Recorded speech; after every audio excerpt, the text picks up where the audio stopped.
Good morning, good afternoon, good evening, everyone. The next Wasteless World talks are here today with Bill, because Kevin is busy. And we have new word to talk about, writing on the back of a language. And the word today is bread. And of course, the first question goes to you, Bill. When you hear for the first time the term bread, what came first to your mind?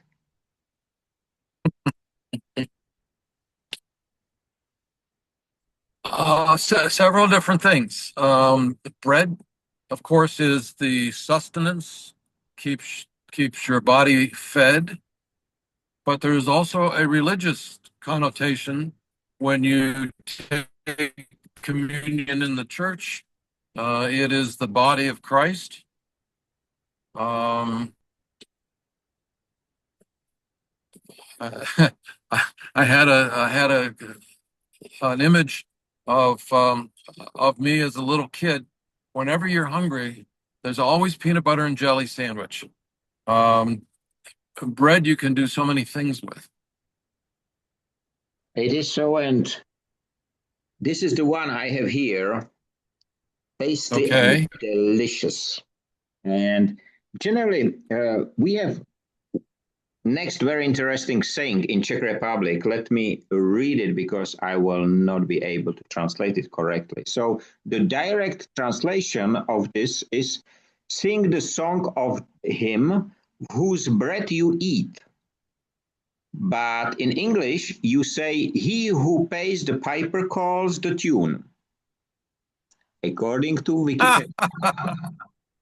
So different. The piper, he who pays the piper gets to choose the term. The tune is transactional, right? But the first one you read is more religious, right? Yeah. Religious, and at the same time, it's about like paying something back. If you get the bread, you have to give something back, and you give it back to the generally to the baker, but it's not true. You give it back to those who probably bought the bread for you. You know, we have the noon discussion, and it was very interesting because we did not touch only the religious and so on aspects. We touched the history. You know, because before bread is very simple food, and at the same time, it's very complicated. You have to grow the seeds, then you crush it, and so on. And I just wonder who was the first?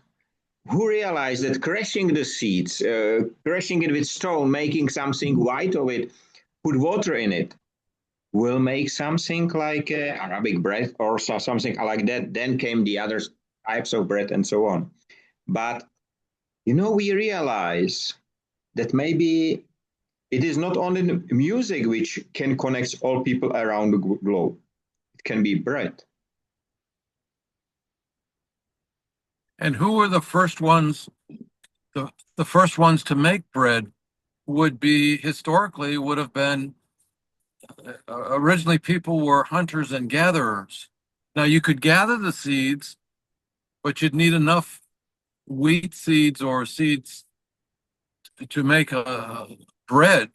So it's not just one little plant here and one over there that you gathered from. So really, it really is when man made that transition from hunter and gatherer to staying in one place.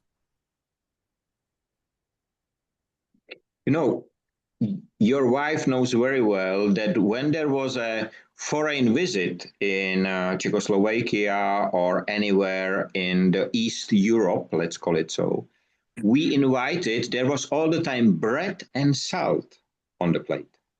That was the way we invited Bread foreign. and salt? Yes. You don't see it today. Yes, and now there are no. And there are so many different types of bread, and my wife has introduced me to some very fancy combinations. One is a black bread now with sunflower seeds, Mm-hmm. and it's delicious.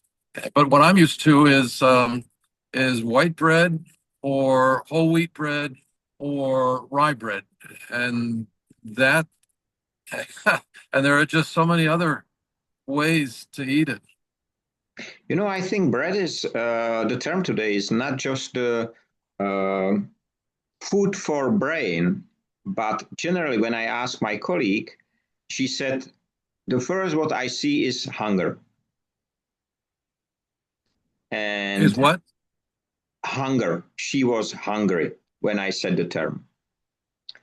And she remembered because this bread, it's which I showed you, it's a seed bread. It's called seed bread.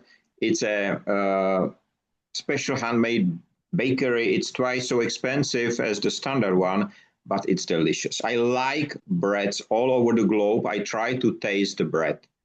And it is so interesting because I think it was Dr. Ash or maybe Usi who says bread is the result of the power of touch. Huh. It's so interesting. Touching the seeds and then mixing it together. Okay. So interesting. And you are right that bread is connected to God or religion frequently. So there are religions which the people will never leave a piece of bread on the ground. They will all the time pick up, even if being dirty, it's not supposed to lie on ground. And it should be never wasted. Is that because we need to show reverence to bread that sustains us? Maybe. I don't know. I have heard that this is happening for it is I think happening even in Islam and some other religions. And even if the bread is bad at the end and we cannot eat it, nature will consume it very easily. So it is so interesting piece. And I bake bread time to time. I bake bread myself. I try to do all the stuff, the Arabic bread, which is very simple.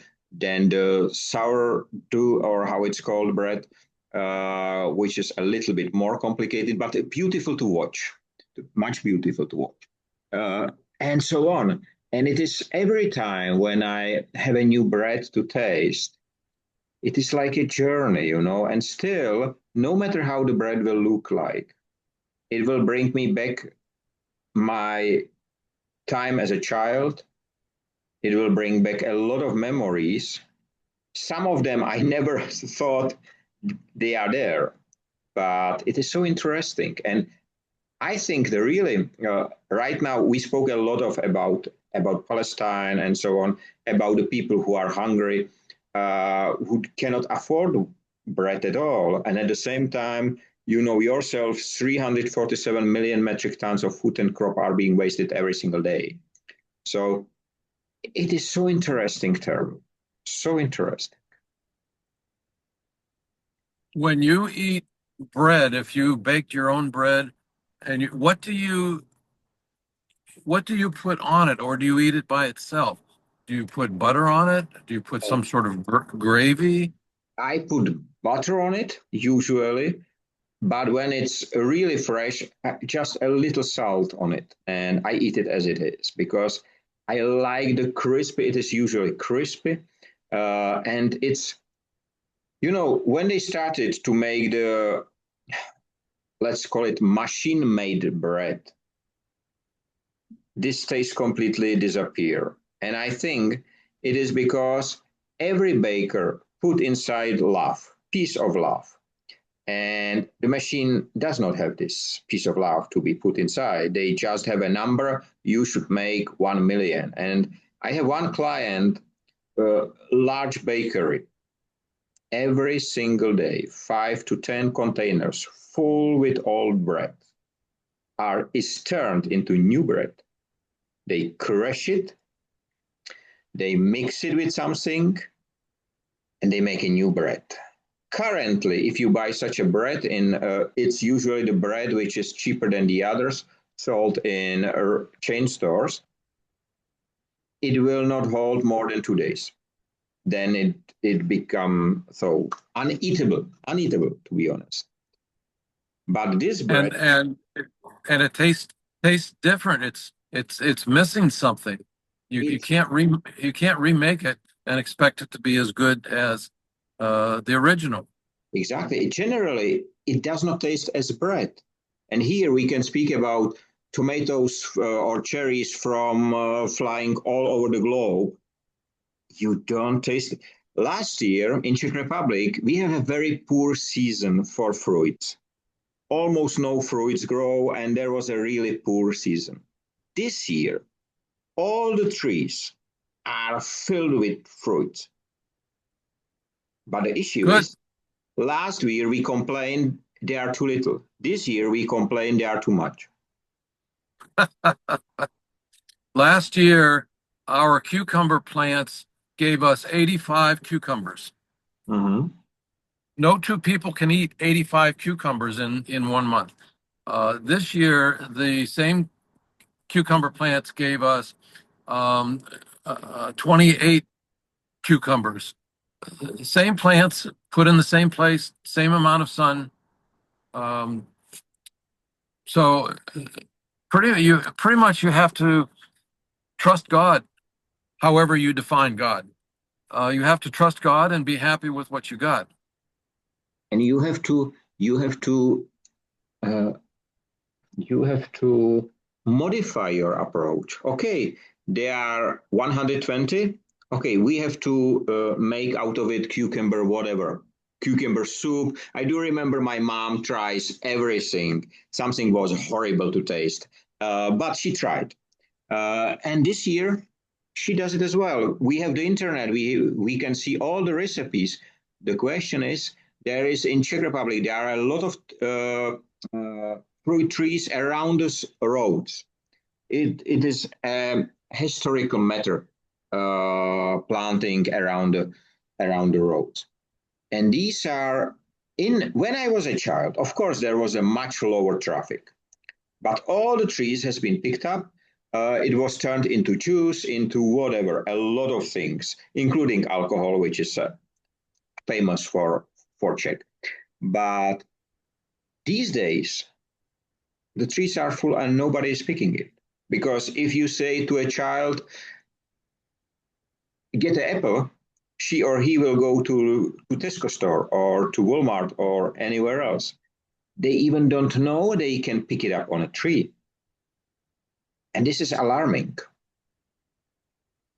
In the study of the future of cities, they are trying to incorporate more trees in the city, especially fruit trees, um, so that people understand where it comes from and and and and it's another way of getting fruits and vegetables into the cities by converting things like parking garages, which with autonomous vehicles will not be necessary, or other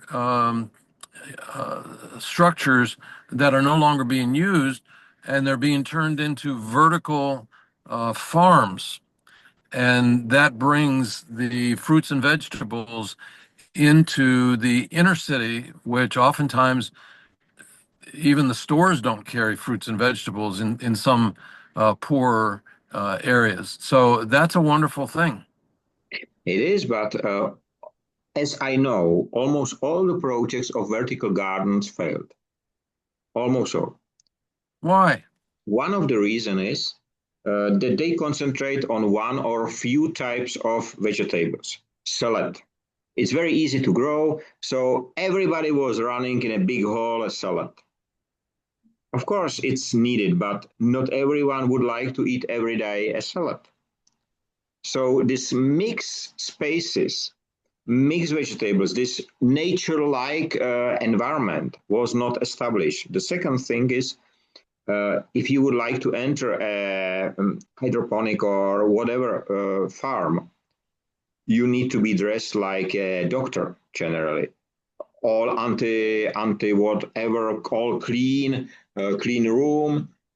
So even if we pick it up or grow it in the cities, in such vertical farms, it will never be the same like picking it on a tree. They will not allow us to climb the tree. We will even not know how to climb a tree. You know, I was climbing a tree as a child. I love it. Today, I will probably not climb it anymore because I'm a little heavier, and when the branch breaks, it can hurt. It can hurt. But you know, when I saw the trees so filled, I was asking myself why we are not using it, why we are not collecting it, why we are not so adaptable. That last year there was none, okay, we have to buy it, but this year we can pick it up. And the same will be with bread, you know. I think that there are very few people who do not like bread. There can be, for example, it can be a medical reason, it can be something. But I think majority of the people love bread, but don't make bread. I think very few people make bread, so very few people appreciate the richness or the variations. I'm just thinking out loud. And I think it is exactly as you said. You know, there was quite a boom of this home bread bake machine Yes, in my country as well. But I don't know a single one who keep making the bread. They tried once, they tried twice, they tried 10 times, maybe a year, but the rest of the year they go somewhere else to buy it. And I like all the time the experiments, you know. I would like to test it to make a bread in a rice cooker. It should be possible. It should be possible. I have seen some recipe. So I am trying to do that. And I bake my own small bake rolls and so on. This is what I'm baking here. But the bread is a little special. So I'm preparing for that. But I think I like the idea of connecting through bread, you know. When we are not able to connect the singers or the artists, let's connect bakers. Let's connect other doers. And the bread is quite interesting piece which can be used. I was hesitant when I first heard the term for today, but it's a very rich term. I am coming to understand, and I really love spending the last 20 minutes thinking about all the different types of bread. It's making me hungry. And that's exactly the point, I think. What this movement, bread movement, let's call it right now bread movement, what it should make us hungry for more information, for tasty bread, not mass-produced bread, for sharing the bread. When I shared the term yesterday with Charito in Philippines, she said, I am hungry. So I sent her the short video from our bakery, how the bread is cut in half. It's few seconds with the sound of cutting it, this crispy. Yeah. She said, you have to bring it to Philippines. And not one, many, because I would like to share with everyone. And I think that's exactly the point, you know. Make us hungry for wasteless world. Because if the bread is good, Yes. not a single Yes. will remain. Yes. Make us hungry for the wasteless world. How wonderful that will be when we get a little bit closer to the wasteless world and our life becomes more like nature and richer and more satisfying because we're moving closer to nature and moving closer to the wasteless world. I like that analogy. Yes. And I think it is not about the money, how much you will spend on a technology. It's really in the right time, the right bread. It must not be perfect. But if you are hungry, if you are really looking forward, I don't make nice bread, but it's tasty. It's so delicious. And that's exactly the point. We don't need to be perfect. Nature is not perfect. This is why it is so perfect. And so is us. So it's all the time this special feeling. You know about these talks about nothing, which I have in Czech language. So I have 296 episodes already. And tomorrow there will be the first one, which I will meet the person face to face in a podcast studio in Prague. We try to meet for more than a year. She is unbelievable lady living for a long time in the US, educating etiquette to US presidents. It's her career is unbelievable. She spent really a lot of time, so she knows a lot of US presidents. Left before, I think, before Obama already. She was born 1941. And we will meet tomorrow face to face in one room, talking about the world, talking about nothing and about everything. And I'm so happy that Miss Courage accepted. We will talk in Czech. But if she will feel fine, I will try to do it again in English because I think her background and experience can really help on the wasteless war because she teach etiquette. And in the past times, etiquette was something which was important. Then it becomes something which was just important to pretend, but not live. And I would like to ask her whether she knows where this changed. I'm not sure. Because now etiquette today is either not known or not understood, or some of the giants have twisted the word, the term of etiquette, have twisted it for their own gain, and so it's been perverted. You know, if you hold the door for someone else, then that's used to be good etiquette, but now is it a power play? Or, and this, oh, that's going to be a very interesting conversation tomorrow. I hope you repeat it in English. I hope so as well. Maybe we will try to do both in one day, but we agreed on one only. So let's see. On the other hand, it will be interesting not to. I don't know whether we should teach or learn the etiquettes from presidents or from baker. From the baker. You shouldn't even ask that question.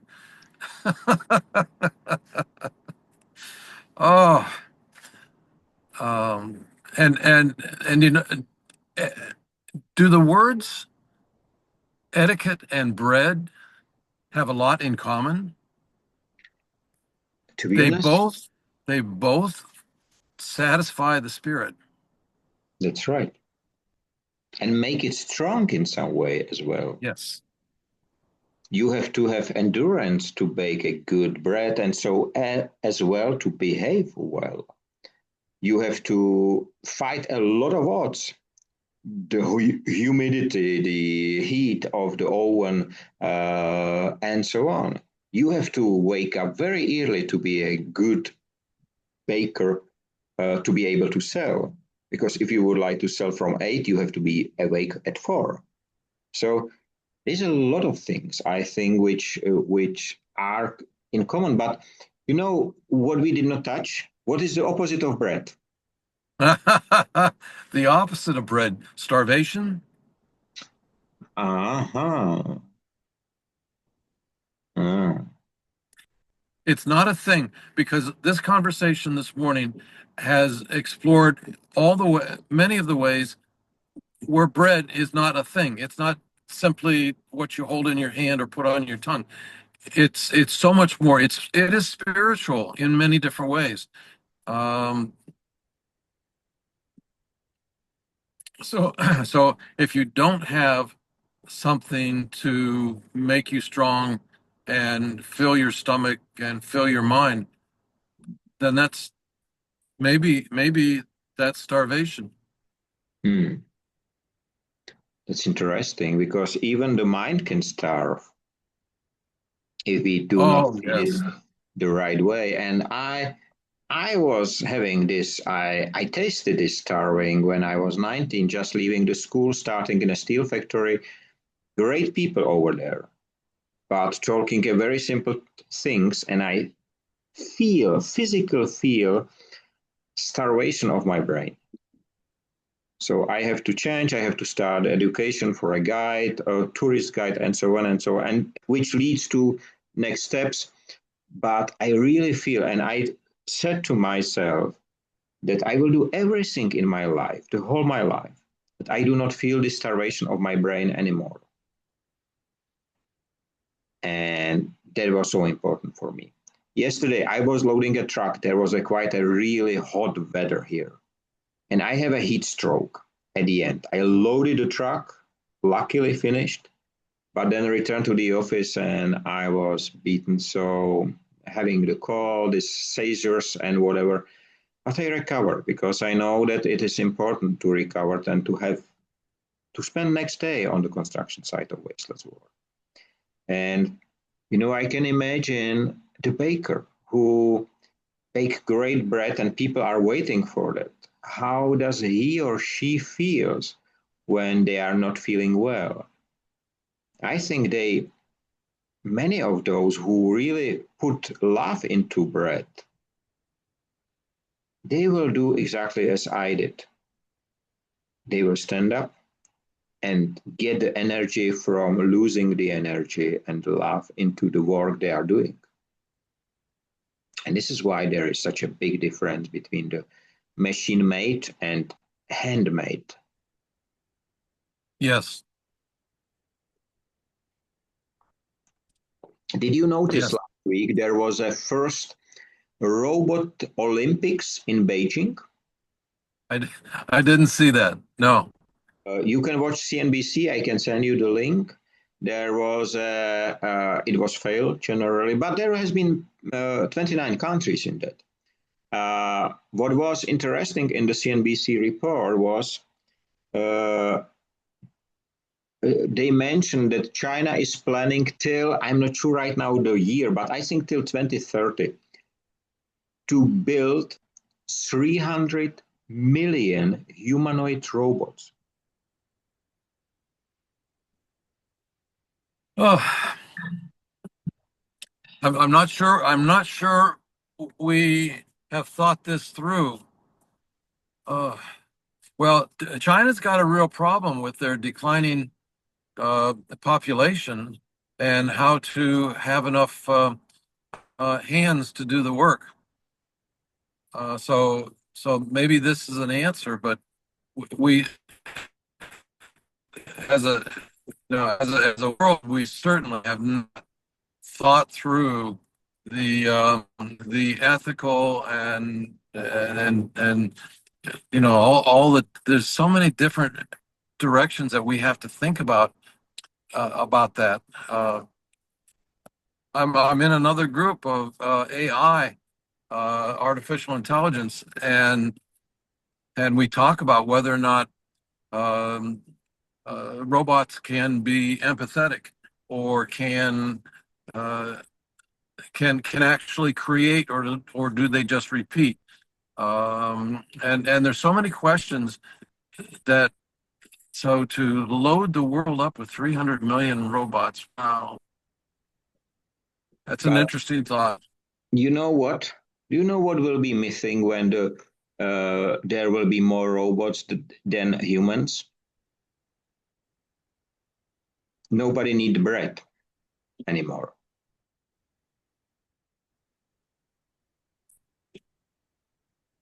So we can teach the Yeah. robots. We can teach the robots to bake the bread, but the bread will not be needed because humans will decline. there will be less and less, and the planet will be taken over by robots. So we have Bill Beck, and I Yes. just said that there will be generally no bread needed anymore for the declining humans. We will be fed by tubes from whatever, but the bread will not be there. So I think bread is a really great indicator, and it's better than a KPI, or it is the best KPI maybe. Yeah. So there's a possible other outcome as people as we share the world with robots, which are programmed, uh, will understand how different it is to have a conversation with people versus having a conversation with AI. You've been, I'm sure we've both been in groups where the discussion is, um, I'm thinking of the word vapid, but it's empty. Maybe, the discussions about, sports and so on, I find to be vapid. There's no bread there. There's nothing that attracts me. There's nothing that enriches me there. And all I want to do is get out, get away, find, uh, call Michael Rada, have a meaningful conversation. Uh, and so maybe that's what it will be like to have conversations with robots, or to be in the presence of robots all the time. Humans need to figure out, we need to understand better what robots can't do and what enriches us. What enriches us is not doing what robots do, it's creating and having meaningful conversations, I think. What do you think? I do fully agree, and you just remind me on something. You know that the robot was not the first, let's say, artificial creature created in Czech Republic. There was Golem in whatever 18th century. It's based on Yev's whatever. Golem was made out of clay, and you put something in his head, and he become a living creature. And there is a quite interesting fairy tale here in my country. I can send it, but it's only in Czech, so you will probably not enjoy it. It's black and white, but it's great. And they have a trouble. So the king would like to wake up the golem. He was able to. Then he has advisors who take over. They would like to have a war and so on. So this is the story. And there is a baker. And when the people catch the golem, they said, let's destroy him. And the baker, it's one actor who lived at the end of his life in the US, Mr. Berry. He said, no, let's turn him into something useful. And he turned him into oven to bake bread. And you just remind me on this, with your words. Because yes, robots can help, but we have to understand what they can do. Why should a robot be in a boxing ring? What a stupidity. Why the stupidity is of the Olympics? Why should we watch robots and not do the sport ourselves? I don't understand. I do not watch any sport on TV. I don't watch TV in general, but why should I watch sport? I like sport to do, not to watch. And that's exactly our decision, Bill. And it is the decision what the people must take. The robots will not take it from us. I don't know whether you noticed the news that in Milwaukee, there should be built a new data center. Or it is already built. I'm not sure in which stage it is. It will consume 3 times more power than all people in Milwaukee. And there was no talk about the water consumption, because I think it will narrow the consumption of all people living in Milwaukee. So what We've is seen that. Yeah, we've seen that story repeatedly, including Europe. The data centers are very power hungry. Right now, the data centers around the world consume about 4% of all of the. This is from a report that I read recently. 4% of all the power generated around the world, and in 5 years or 10 years, they will consume 25% of all the power that's generated. So there's some real issues with that, and we certainly have not thought that one through yet. and you know, they generate heat. Why? Which we cool down with water usually. There are other types, but the Yep, majority is cooled by water. Why shouldn't we do exactly what we did with Golem in this old movie? Why shouldn't yep, we heat and bake bread? Wouldn't it be yep. a good idea? Would it be what? Good idea. We need to have more conversations like what we're doing this morning. Uh, Other people around the world need to be having these discussions. Um, that's the bread that satisfies our intellect is to figure out what the right questions are, and then to explore the answers to those questions in a group like this. Um, the power of a group it's so powerful, and that's the way that we come up with the music to stop the bad things and make more of the good things and make more bread is the power of discussion like this. It is. It is. And we have 2 minutes left, so just for you to know. And I am sure both of us will have a leaf of bread as soon as we have the possibility, and we will enjoy it somehow different. We will enjoy it with more with passion, I will say, or I don't know the right word probably, but it will be much more tasty. It will be, and much more satisfying. Yeah. Yep, good word. Good And term this week. we will share it with the others, and we will share it with the satisfaction. So we will double the love which is put inside, and that's exactly the way how the world will be changed. Not by robots, no, there will be Right. us, and it must be us. So it is so important. And so we have 1.5 minutes left. So I am looking forward. I will share with you, of course, the conversation when I will be able to agree with Miss Miss Elizabeth or Eliška about the English podcast. I will be very happy. So let's see. But Bill, have a nice time. Free of waste and wasting in all its forms. Stay safe, be free, be human, and bake the best bread, which you will share with everyone around, and you will enjoy it with satisfaction. Thank you, Michael. We'll talk again next week, and thank you for this very insightful conversation. Thank you, and see you next week. Bye bye.